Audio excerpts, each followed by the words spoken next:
ये हमारा fourth part है संहिता का, जिसमें कि आज भी हम 50 क्वेश्चंस लगाएंगे और उसके आंसर्स जानेंगे। तो आइए चलते हैं। इसके बाद जो हमारा 151वां नंबर जो क्वेश्चंस है उसमें देखिए, तो सत्व, आत्मा और शरीर को सम्मिलित रूप से कहा जाता है। जो सत्व है और आत्मा और जो शरीर को, तीनों को सम्मिलित रूप से क्या कहा जाता है, तो इन्हें त्रिदंड कहा जाता है। ठीक है, इसको आपको याद रखना है। इसके बाद है वात का लक्षण। वात का लक्षण क्या है, तो हमने पढ़ा है कि तत्र रुक्ष लघु शीतो सूक्ष्म चलो, और एक जो है रुक्ष यहाँ पे रुक्ष शीतो लघु सूक्ष्म चलो अथ विशद खरा, तो ये भी है। और एक हमने जो पढ़ा था तत्र रुक्ष लघु शीतो ऐसे करके, वो भी है।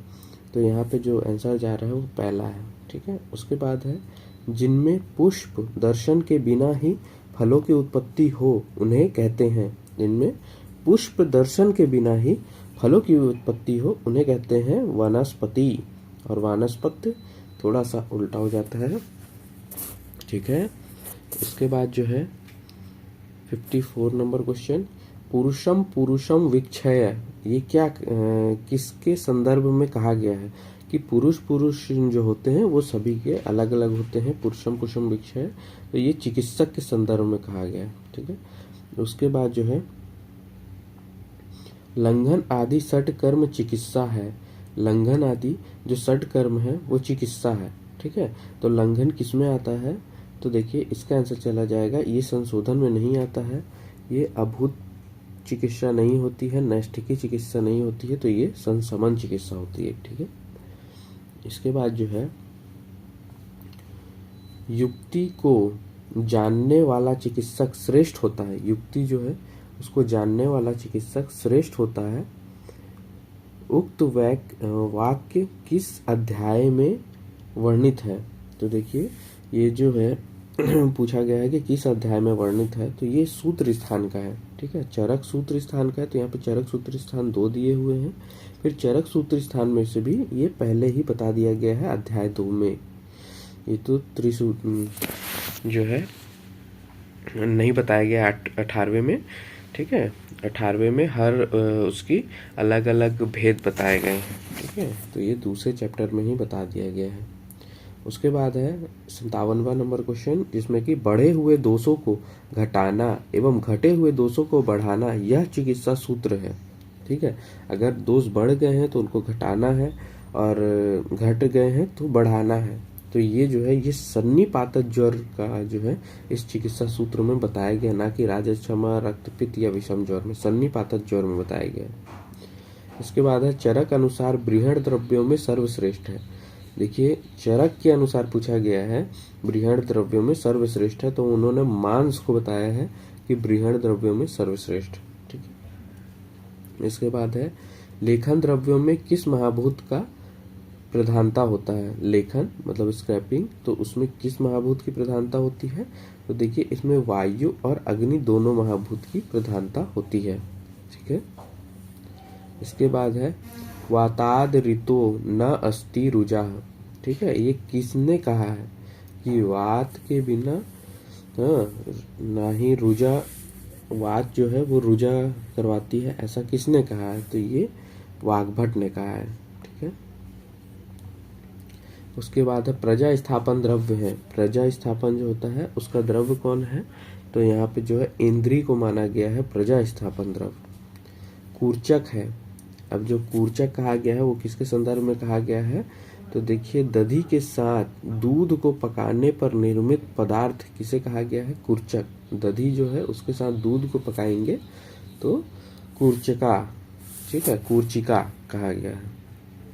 ठीक है, किस आहार का प्रतिदिन प्रयोग कराना चाहिए, कौन से आहार का प्रतिदिन प्रयोग करने को कहा गया है, तो यहाँ पे आप देखेंगे षष्ठिक, यव, अंतरिक्ष जल, यह सभी। लेकिन यहाँ पे जो है आपको इन सभी को, जैसे कि षष्ठिक साली बोला जाता है खाने को, यव जो है हल्का होता है इसलिए खाने को कहा जाता है इंद्रिय या जो हमारा आकाश जल है उसको पीने के लिए कहा जाता है, तो यहाँ पे आंसर चला जाएगा उपरोक्त सभी।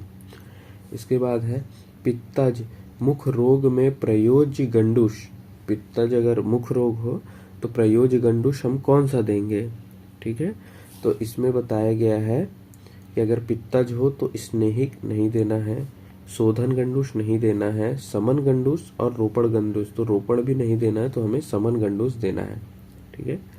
इसके बाद है शिशिर ऋतु में वनस्पतियों में किस रस की उत्पत्ति होती है। तो ये हमने जो पिछले वाले ट्रिक से बनाया हुआ है उसको आप एक बार जरूर देखें, वीडियोस में आपको मिल जाएगा। ये तिक्त चला जाएगा, वहाँ से आप इसको डायरेक्टली फाइंड आउट कर सकते हैं कि किस ऋतु में क्या किस चीज़ की उत्पत्ति होती है।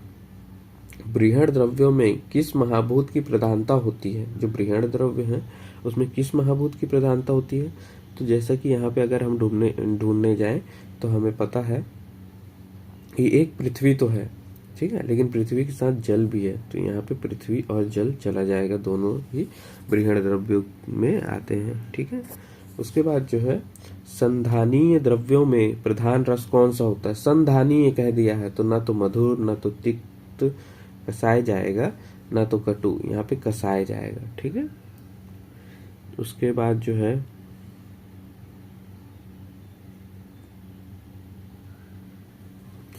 अंग भंग किस वेग को धारण करने से होता है, ठीक है।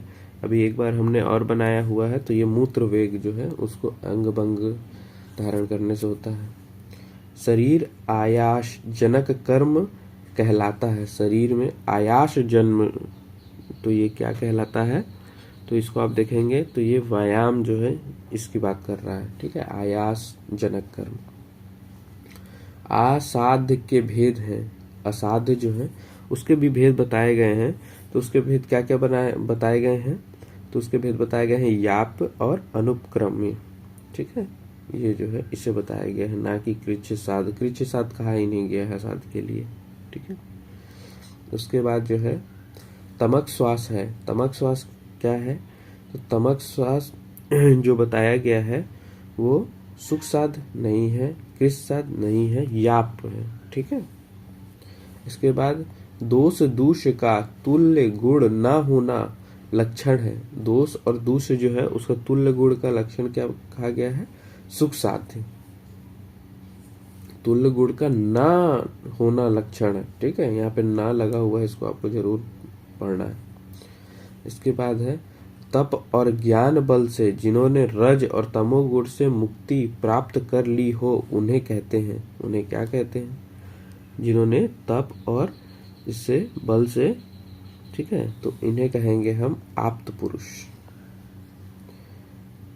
आत्म इंद्रिय मनो अर्था नाम सन्निकर्षात् प्रवर्तते किसके संबंध में है, ठीक है।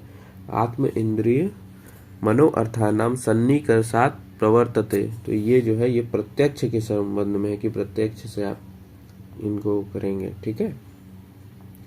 बुद्धि पाशयंती या भवान बहु कारण योग जान किसके संबंध में है, ठीक है। तो ये जो है ये युक्ति प्रमाण के संबंध में कि बुद्धि पाशयंती या भवान बहु कारण योग जान, मतलब बहुत से कारणों से, तो उसको हमको कैसे करना है, युक्ति लगा करके, ठीक है। तत्र यंत्र धरा, ये किसके संबंध में है कि तत्र यंत्र धरा, तो ये जो है ये वायु के संबंध में है, ठीक है। शरीर में अग्नि का प्रेरक है। शरीर में जो है अग्नि का प्रेरक कौन कहलाता है, तो ये जो है ये वायु कहलाता है। यवागु में द्रव्य से जल कितना गुना लिया जाता है, ठीक है। तो ये भी हमने ट्रिक से याद किया था। इसमें जो है यवागु में कितना लिया जाता है, तो यहाँ पे है 6 गुना जो है जल लिया जाता है। उत्साह उच्छ्वास निश्वास चेष्टा वेग धातु गति समाह किसके संदर्भ में कहा गया है, ठीक है। तो ये जो है उच्छ्वास निश्वास जो है ये वायु के संदर्भ में कहा गया है, ठीक है। इसके बाद जो है चरक के अनुसार ग्रहणी विकार संख्या, जो चरक है उसके अनुसार ग्रहणी विकार संख्या कितने होते हैं, तो इनमें 4 बताए गए हैं। चरक के अनुसार छर्दी रोग के भेद, ठीक है, सिर्फ चरक के अनुसार ही पूछ रहे हैं तो यहाँ पे 5 चले जाएंगे, ठीक है। इसके बाद है कार्श्यम एव वरम शैथिल्यम न ही स्थूलस्य भैषजम किसने कहा है, ठीक है। तो ये जो कार्श्यम एव वरम शैथिल्याद न ही स्थूलस्य भेषजम वाग्भट ने कहा है। लंघन के प्रकार कितने बताए गए हैं, तो देखिए यहाँ पे डायरेक्टली लंघन पूछा गया है कि लंघन के कितने प्रकार होते हैं। तो ये 10 प्रकार के होते हैं, जो कि धूप, ताप, ये सब जो 10 प्रकार बताए गए हैं। उसके बाद जो है निम्न में से कौन सा रोग संतर्पण जनित है, निम्न में से कौन सा रोग जो है वो संतर्पण जनित पूछा गया है। तो प्रमेह जो है ये भी संतर्पण जनित है, कुष्ठ में भी संतर्पण जनित है, पांडु में भी संतर्पण जनित, तो उपयुक्त सभी में संतर्पण जनित है। उसके बाद है शुद्ध रक्त का स्वरूप होता है, शुद्ध रक्त का स्वरूप कैसा होता है, तो इसमें बताते हैं आचार्यगण कि इंद्रगोप, तो इंद्रगोप सही है। दूसरा बता रहे हैं गंजा फलस्य सवर्ण, ये भी सही है। पद्मतक सन्निभम, तो ये भी सही है। तो उपरोक्त सभी चले जाएंगे इसमें भी। पुंडरी केण सदृशम श्याद अधोमुखम किसके संदर्भ में है, पुंडरी केण सदृशम श्याद अधोमुखम, ठीक है। तो ये किसके संदर्भ में कहा गया है, तो ये जो है ये हृदय के संदर्भ में कहा गया है। उसके बाद है आंत्र द्रव्यों में रुचि उत्पन्न करने वाला रस है। आंत्र जो अन्य जो द्रव्य हैं उनमें रुचि कौन उत्पन्न करता है, तो इसका जो आंसर है कि लवण को माना गया है, मतलब लवण जो है वो रुचि को उत्पन्न करता है अन्य द्रव्यों में। उसके बाद हृदय रस है, हृदय रस जो माना जाता है किसको माना जाता है, तो वो माना जाता है अम्ल को, ठीक है। सर्वश्रेष्ठ वातकर है, जो सर्वश्रेष्ठ वातकर करे वो किसे कहा गया है, तो ये कहा गया है जम्बू को, ठीक है। जम्बू फल को सर्वश्रेष्ठ वातकर कहा गया है। पुरी से जनन है, पुरी से जनन कौन सा है, तो यव, क्षीर, कुलथ और मांस, ये 4 बताए गए हैं। इसमें से जो यव है वो पुरी से जनन है। वृक्ष और त्रिदोष नाशक है, वृक्ष भी है और त्रिदोष नाशक है, ये कौन है, तो विदारी गंधा है। रोपण द्रव्यों में श्रेष्ठ है, जो रोपण द्रव्य हमारे उनमें ये श्रेष्ठ है, वो कौन है, तो मधुक जो है वो रोपण द्रव्य करता है, ठीक है।